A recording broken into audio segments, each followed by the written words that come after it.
Welcome to the FFL Solidity team call. Today is Thursday, May 11th, and we're going into week 3 of 4 here in May. So, guys, you're officially halfway through the month.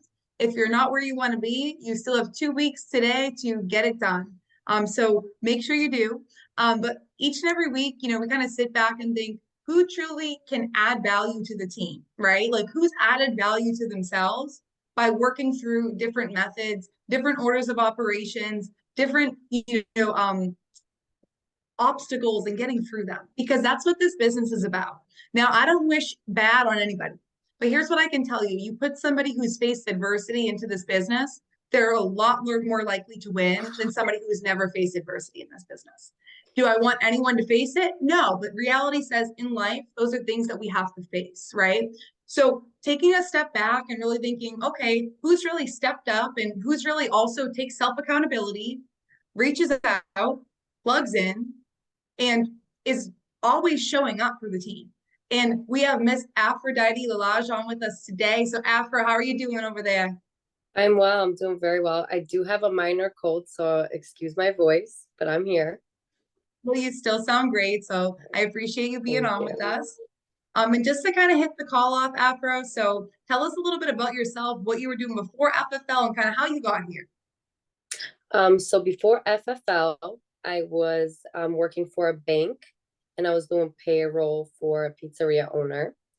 And actually one of the people who was on our team, Lucas, was doing life insurance. And at that time, I was kind of moving away from nursing because I was pursuing nursing.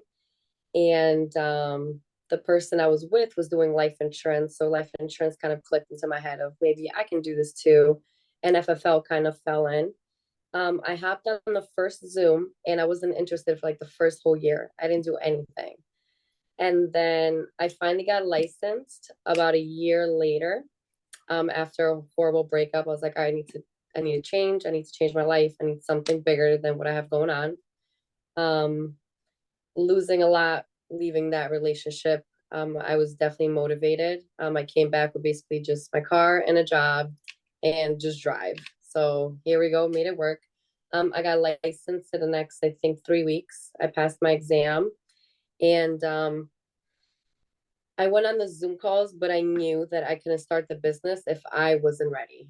A, mentally, B, financially, and drive wise. And I sure enough was not. So I showed up to the convention last year and I kind of just showed up to the Uncasville office and I started from there.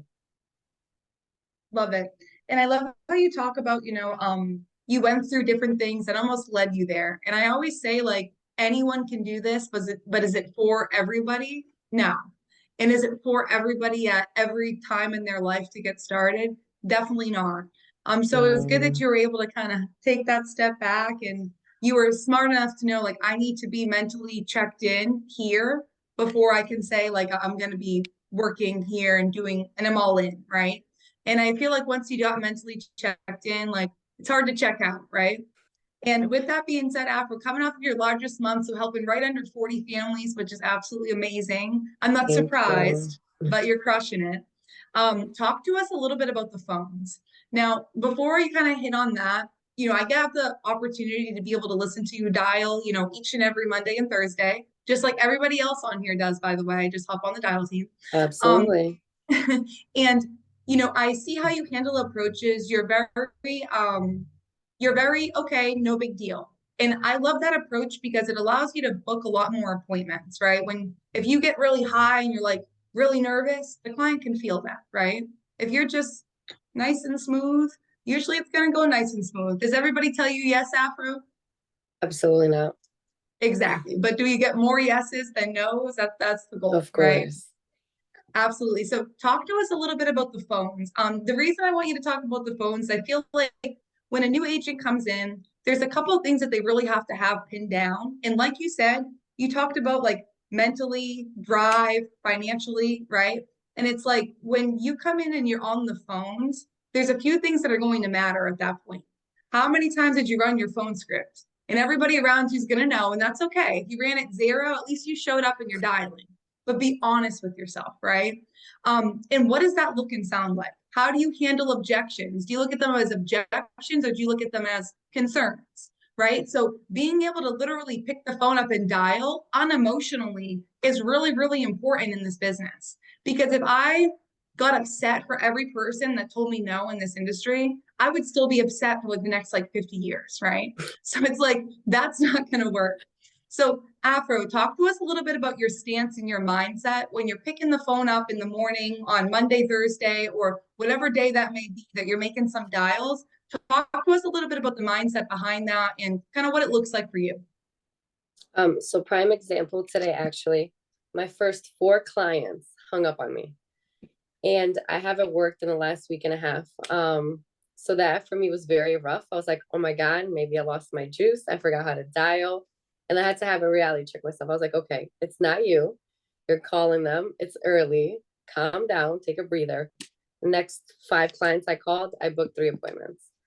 So mentality and the way you handle it emotionally matters, because if one person per se hurts your feelings, you're going to call the next person in an emotional state. They now can feel that. You sound nervous, you don't sound confident, you could sound like a rookie. That they feel that energy, they're gonna hang up. They don't want to deal with someone who doesn't feel like they know what they're doing or who's insecure. No one does in any aspect, especially not when it comes to life insurance. So Absolutely. And that's huge. And I love how you talked about nobody wants to have somebody on the other line of the phone that sounds uncertain or unsecure, right? So it's like, Afro, if I came to your house and I'm like, I think that if you die, this is going to pay out 200,000. I think it's going to. It's like, you're looking at me like, girl, like, oh, you could leave now, right? Like, if you're not sure, don't tell me, I don't right? know why you're here. So with the phone script, I think it's important that we always focus on, okay, like Afro, what would you say is the most common objection that you get on the phone? I'm at work right now. I can't do this.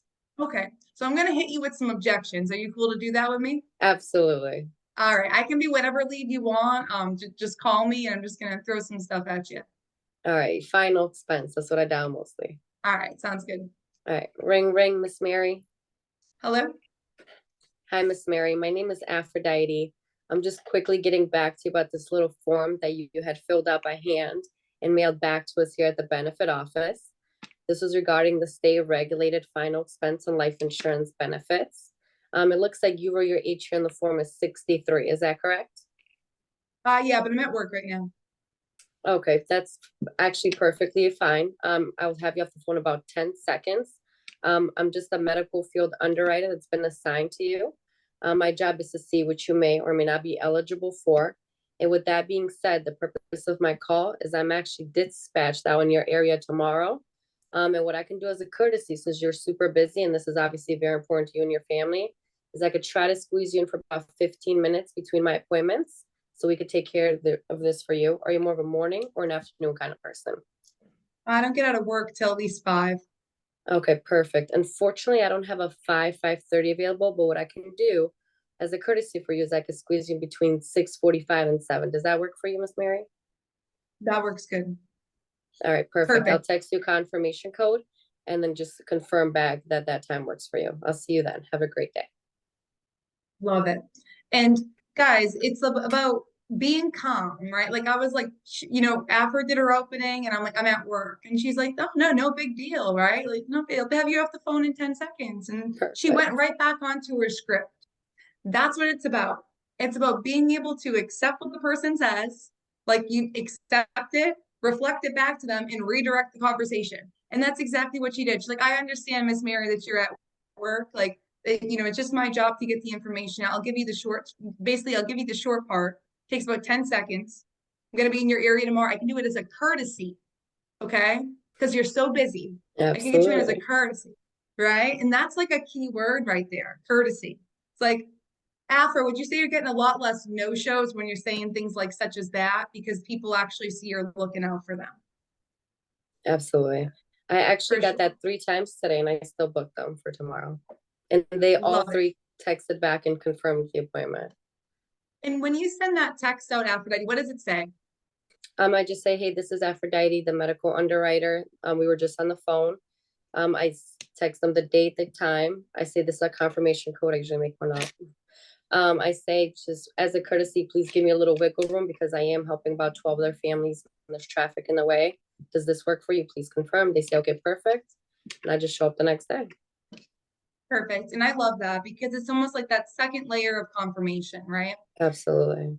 And then what if someone says, so we're back on the phone and you just did your intro and I'm like, I don't remember that. Okay, perfect. Is this a cell phone number, Miss Mary? Yeah, it is. Okay, so what I can do is I'm going to text you over a picture of the form. Just confirm for me and make sure that is your handwriting.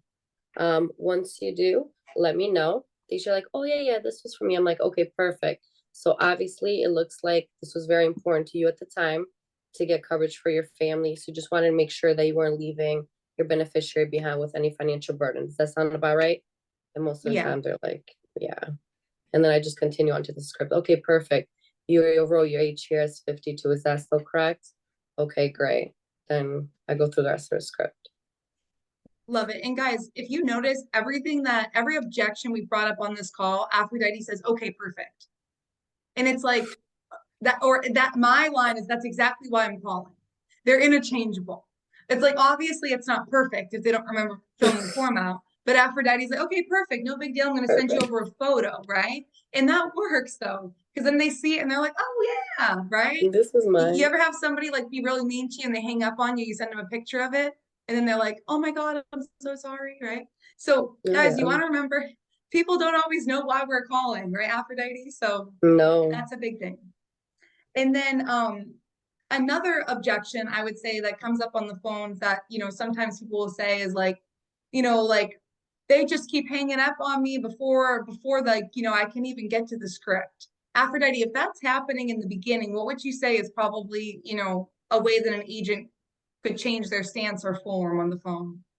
Tone. I Tell them think why you're tone has calling. a lot to do with it. Okay, And tone. for me, in the beginning, I was speaking very fast. I've always been a fast speaker. Now, when I dial, you would think that I'm slow. Cause I'm like, "Hi, Miss Mary. My name is Aphrodite. I'm just calling, getting back to you." And it kind of sounds like I'm slow, but that's what they like. Because if you're just spitting things out at them, they get overwhelmed. They're elderly. They're on disability. They're older people. They just hang up the phone. They don't want to deal with someone who's just spitting out info at them. They're not patient enough to wait, and no one would be. So Absolutely. Then you're talking at them versus talking to them, with, right? yeah, and And having and a I like conversation. absolutely. And I like that a lot because even through any objection I just gave you, you didn't start speaking extremely fast, right? You were still like, even I'm at work. Okay, no big deal, Miss Mary. It just takes about Perfect. 10 seconds, right? As a courtesy, right? Like you're still low and slow. And I like that because like you said, I know I'm guilty of it because I'm from the Northeast. I talk fast, my hand move, the whole nine. But it's like you got to tone it down a little bit when you're on the phone. Match and mirror, right? Like another thing too, you mentioned tonality, and I think that that's really important, Aphrodite, because it's like, like you ever have somebody answer the phone, they're like, it's like a guy, he's like, maybe he's a contractor, he's at work, he's like, hello, and then you're like, you can't be like, hi, this is Marisa, getting back to you, like that's not gonna work. Like click, No. right? It's like, hi, John, this is Marisa, like right, and you're up there with him, right? Yes. I think that's really important. You hit on tonality, and that's essentially matching and mirroring, right? So if you're getting hung up on in the beginning, it's probably your tone. You're talking too fast or you're talking too slow, One or debatably the on how other. slow you're talking, right? Love it. And Aphrodite, talk to us a little bit about, I know you can hit new levels, like, and I know no doubt you're going to hit new levels throughout this year. But Thank talk to you. us a little bit about kind of lead flow, how that comes into play, and almost your mindset behind going from helping 20, 25 families to almost 40 families in a month. Kind of what changed for you? Was it activity? Was it a buildup? Was it momentum? What did that look like? And why do you think you saw such a good, nice, healthy bell curve? So I decided that I needed to change my lead flow. I've always ran 1 and 2 month final expense from the ILC. And I decided to, well, I started implementing some Facebook leads. That has helped me out tremendously. Internet leads. And then I just signed up for a new campaign. So I was buying new final expense leads in the New Haven County that I run. So I kind of used three different lead methods rather than just one or maybe a little bit of two. And I was buying a lot more leads every dial day. So typically, I'm not gonna lie, I was a little bit cheap with my leads. So I'd spend about, I don't know, at least $500 to $700 every dial day. The last month I was spending like $1,000 to $1,500 per dial day. But it made a huge, the little bit more investment of the few $100s that I made per lead purchase on every dial day almost doubled my appointments, my applications, and my numbers by like for each week. Absolutely. And oftentimes, I love how you started with, in that sense, you said, I decided. And I think that that's a key in this business is no matter what you're going to do, like whether you're going to go help your first family, you're going to have your first dial day, you're going to help your first agent get started, whatever it is, you have to decide. And now with lead flow, sometimes it's one of those decisions like none of us want to make it. We're like, oh, well, what if this lead vendor comes back and they start being the greatest vendor and I drop them? Or what if this doesn't pan out the way I thought it was going to? Well, what if, guys, we just realized that, hey, we just got into a business that other people are running alongside us and it's working for them. So it's like, guys, if it's working for them, why would it not work for you? But what else I heard outside of I decided was diversification, right? You're like, so I took these three different vendors and I basically made it a nice, beautiful story, if you will, right? And I think that's important because you need to work off different leads. It's one thing to be able to dial, for example, a mortgage protection lead. It's another thing to be able to dial every single lead type. Like, Afro, are you worried like, oh, well, this is an internet lead. I'm not really sure how to dial it. No, it's all the same script, and it all starts with mentality. Every time before you dial, you can't be nervous. You have to stick to the script. And back to the phones, like you were saying, kind of in the beginning when people would give me an objection on my work, I'd be like, okay, great. What time do you get out? 3 p.m. And I would call them at 3 and they wouldn't answer. Now I'm like, absolutely not. You're on the phone. We're booking you now. I'm like, okay, perfect. I have you on the phone 10 seconds.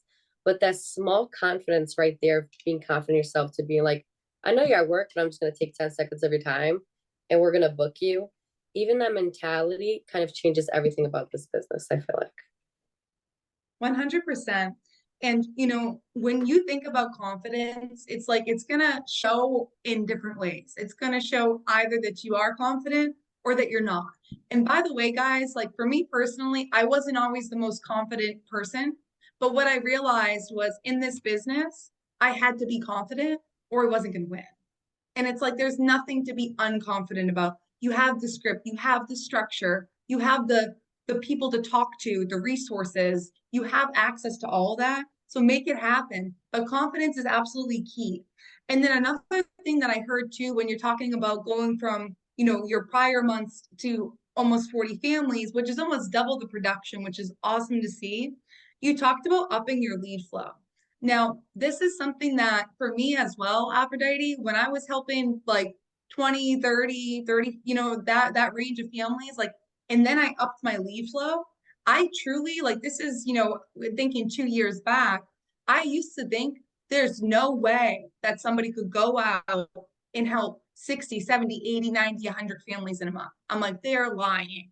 Okay, first of all, guys, they're definitely not lying. I've been here long enough. They're not lying. And all they do is they have more leads. They have more leads, they have more activity, so they have a better schedule and they stick to it. So I love seeing like, hey, almost not, you didn't even necessarily double down. To an extent, you double down on your lead flow, but you more than doubled down on your production. So your ROI was probably looking pretty good, which is always a good thing. Another thing I just want to quickly bring up is schedule. for the most part, Afroditi, it seems like you're very scheduled. You're always on the dial team. You show up for the team. You show up for yourself, and you're scheduled. You're on it, right? So, like, talk to us a little bit about what your schedule looks like and why. And I Mm. do want to quickly, before you do that, I want to just quickly throw in there, Aphrodite, you were just in Puerto Rico, is that right? I just got back, yeah. And here's the thing, guys. It's like there's two different types of people that are going to go on vacation in this business. It's like the person that worked really hard for the past like 6 months, like to a year, and they're like, okay, I got this, and I'm going to go on a trip and I'm going to have some fun. I'm going to come back and I'm going to get to work. Then there's the person who, helps 10 families their first month, and then they go out and they blow that money on vacation, and they're like, oh, I'm going to come back to the business. You're coming back to the business, but you went out of business while you were away. Now, Aphrodite, you're not in that boat, so I love to see that. But talk to us a little bit about your schedule and what that does look like, and kind of how that allowed you to be able to be free enough to be able to be like, hey, I can go to Puerto Rico. Like, I'm going tomorrow. Like, talk to us a little bit about that. So actually I've been in this business solid 10 months now, and I have never taken any time off unless I was sick, got into a car accident. There was no vacationing until now. And this was actually my first vacation. It was incredible. But I am very into my schedule. Not showing up and not dialing at 8 a.m. is never an option, ever, because I personally think I have put this thing in my head that if I start dialing past 8:05, it's bad luck. That's not an option for me. I have to be on the phone by 8 a.m. And I think I did that for myself early on, so I would always be dialing at 8 o'clock no matter what happened. I mean, I can have a horrible morning. There's no not dialing at 8.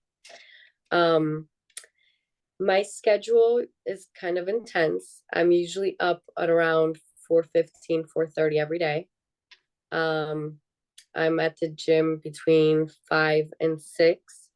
Then I do a little bit of journaling, and meditating, and then I kind of just get ready for my day. If it's dial day, I have all of my leads ready the night before.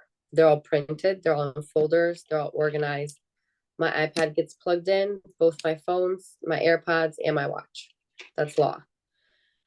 So that way, by the time I get to the office, we are chilling from around 7:30, 8 o'clock, getting everything ready, drinking water, doing whatever.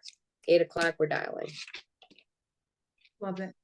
And I love how you talk about you say that your schedule is intense, right? But I think in this business it's like your schedule has to be intense, right? Like it just has to be, or it's gonna lack in other areas, right?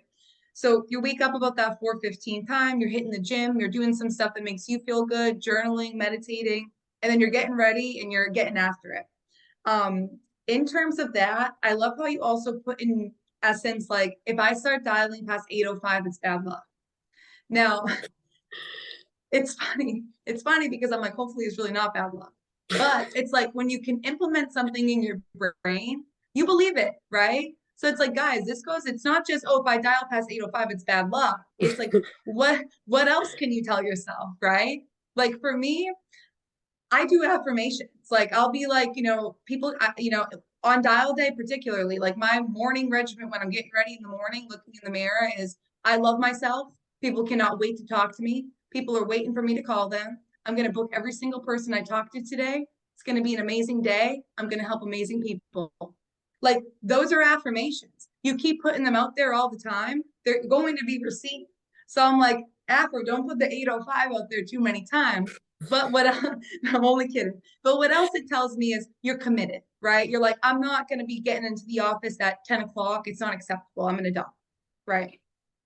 And we So do have people that show up at that time, and typically by 10 o'clock, we have at least 8 appointments booked.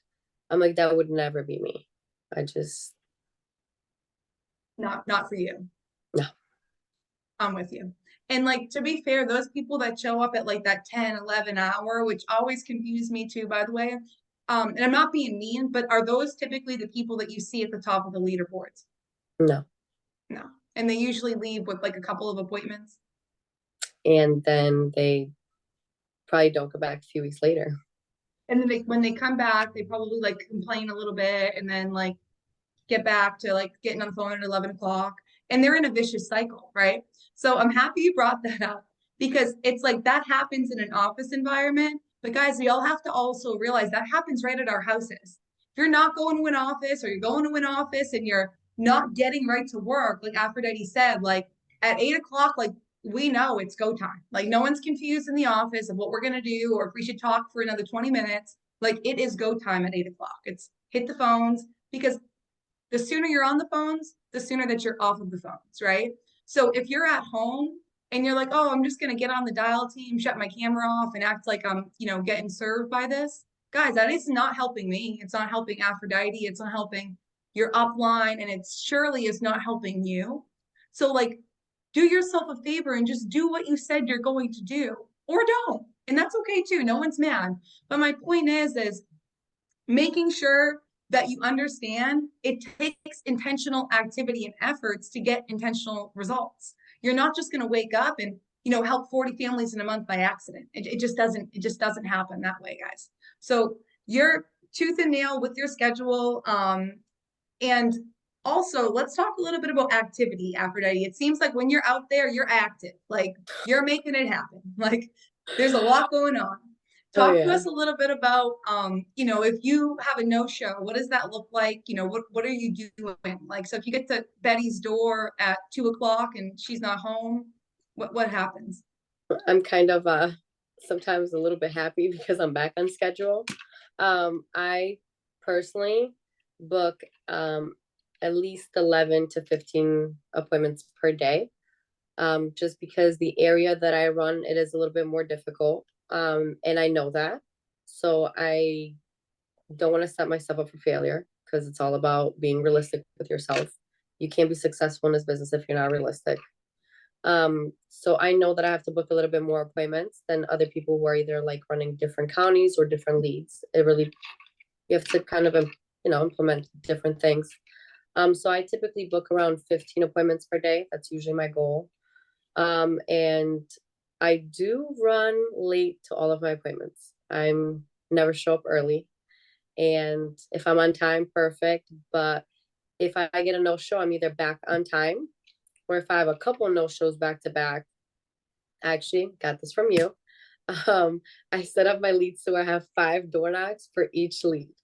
So if I get a no-show, I have 5 people in the same area that I can door knock. And I usually bang all those out and then I'll go to my next appointment. Love it. And I love how you're talking about having 11 to 15 appointments in a day because there's people, there's insurance agents everywhere that Of essentially they don't course. think, right, that they don't think that, you need to have, they're like, oh, I got 3. Like, if I got 3, I'm like, okay, like, is it gonna, like, what kind of day are we having, right? Like, if I 3, like, if it's your first dial day, like, keep going. You're gonna have 4 the next time. You're always, Yeah, and the thing is, too, guys, you're always gonna get better, right? Like, after that, you get better every day, right? of course.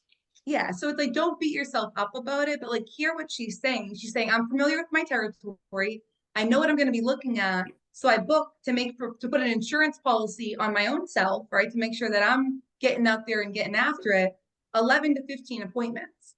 Now, if Aphrodite has a couple of no-shows, like she's saying she's running late, just for anyone that didn't follow this, it's not because she's intentionally showing up late to the appointment. It's because her appointment before that ran over and now she's trying to get to the next one. So sometimes it's like when Miss Mary's not home at 2 o'clock, you're like, and now I'm back on schedule, right? Now, other times that maybe, you have a lighter schedule or you didn't book up the best way you wanted to, you're talking about high activity, door knocking in the field. If you're in the field and you're not door knocking, why? Like, help me understand why. You're already out there. How many leads houses did you drive by when you were going from point A to point B? And that question right there, that question, how many people's houses in your lead stack did you drive by from going from point A to point B is what made me personally implement that whole 5 door knock thing. I was like, oh my God, they're right. Like too many, right? And then I'm going to eventually have to drive out there one day and knock on their door. So might as well do it while I'm in that area.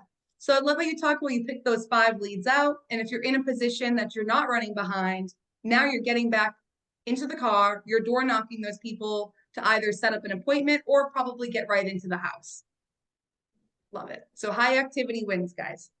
And then outside of that, Aphrodite, what were some things, and this would be like one of my last questions for you would be, what are some of the things you feel like you had to change kind of mindset wise as you've walked through this business so far, whether it was limiting beliefs or it was, anything. Talk to us a little bit about that because I feel like that's Oof. where a lot of us get stuck. Yeah, a lot has changed mentally wise. Oof. First things first, I think uh, a lot. So I had to better myself as a person to begin with, meaning my physical health and my mental health. I used to watch podcasts of you guys need to be fit, you need to be mentally healthy. It's like, why can't I just go out there and grind? Or I never meditated or journaled before this business, honestly. I just did not. Now I do daily. It's I religiously every day. And kind of also the people that I had around me. When you first start this business, not everyone understands it because you're gone a lot. It is having your own business. So it's not like you could just go out, work a few hours a day, sell a couple policies and be fine. No, there's bills to be paid, there's more leads to be purchased, there's chargebacks. So it sounds good, you're making a lot of money, but there's also you have to be realistic with yourself. And I feel like that's where people mess up in this business. So I kind of had to sit my family down and be like, listen, I'm not gonna be around a lot. I need help with my dog and I need you guys to be supportive. And people who didn't support me, unfortunately, even personal people in my life, I kind of had to learn to back up because this is what mattered most to me. And that was a huge mental step to take because it's not difficult. I mean, it's not easy, but you also have to pick and choose what's more important to you. Absolutely. And I think that's huge because you just hit on a lot of different arenas and I respect the heck out of that, by the way. So Thank first you you. talked about, of course, bettering yourself. You're like, I would hear like, you have to be like fit, right? It's like physically and mentally. You're like, why can't it like, and now it's like it ties in. I love how It you said does. like journaling, meditating, and you're doing all that stuff now. And sometimes it's that extra 5, 10 minutes that we didn't know that we needed that actually helps us stay like smooth and Um, steady throughout the day, right? And that's very important. And then people around you, whether it's your family, it's your friends, whatever it might be, the people who are closest to you, it's so important that they know what you're getting, what you're doing.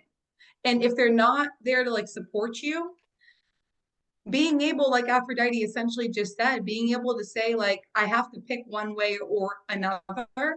Because here's what I know when I came into this business, like, there were certain people in like my friend groups or family members that it was just like, I can't because like it's too much. You're calling me about like, about your boyfriend that you broke up with 18 times and I just like we can't like it's not a healthy relationship for me right now, right? Like it's not serving me and I'm focused on my business. So really what I hear you saying though, Aphrodite, is you're able to sit your family down and say, hey, this is what I need help and I need support with.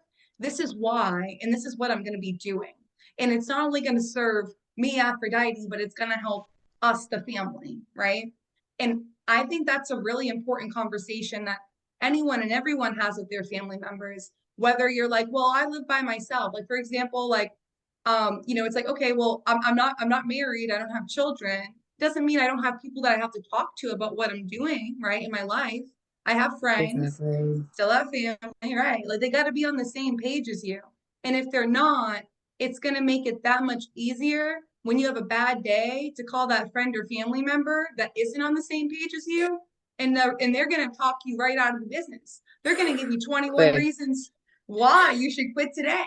They're like, come home now. Like I made dinner, right? Like so it's like you got to make sure that they're understanding the goal, where you're trying to go. And above that, too, like you understand where you're trying to go. And that's what I respect Absolutely. about you, Aphrodite, is you know where you want to go and you're willing to get there. And so, guys, if you don't know where you want to go, it's hard to tell your family where you want to go or your friends where you want to go or cut ties in certain relationships, right?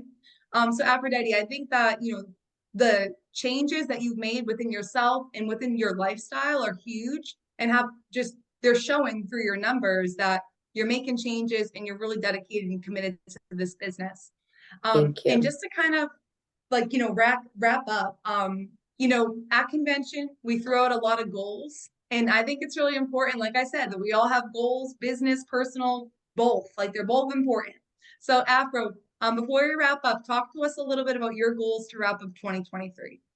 Well, my goal is to obviously keep writing in the numbers that I am, and I just want to keep bettering myself and just keep upping my numbers every month.